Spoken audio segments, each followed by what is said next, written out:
আজ ছিল মহাশিবরাত্রি আর আমি কাছ থেকে বেরিয়ে এসে সুন্দর করে রেডি হয়ে চলে এসেছি জল ঢালতে। দেখো মন্দিরে কত ভিড় এখন। আর এটা ছিল হচ্ছে থার্ড বার জল ঢালার টাইমে। ফার্স্ট বারটা ভিডিও করা হয়নি কজ বহুত ভিড় ছিল ওখানে।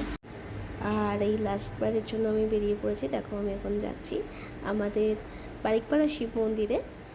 আর প্রত্যেকটা মন্দিরই আমার বাড়ির কাছ থেকে খুব কাছে ছিল। এখানে এখন আমি জল ঢালতে চলে এসেছি। প্রত্যেক বছরই আমি এখানে শিব পুজো করি আর এখানেই রাত জাগি।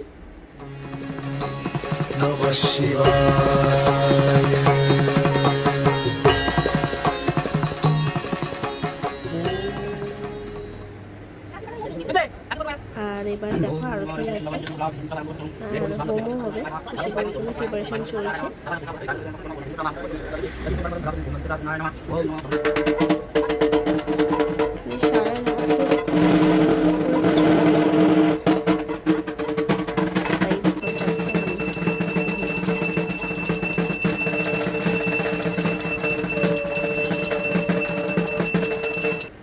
অ্যান্ড ফাইনালি এখন হোম হচ্ছে।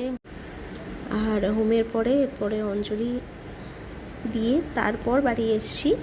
আর তার মধ্যে আমার রাত জাগাও কমপ্লিট হয়ে গেছে, কারণ অঞ্জলি দিতে দিতে প্রায় বেজে গেছিলো 4:30। আর তারপর বলে বাবাকে বাই বাই বলে বাড়ি চলে এসেছি।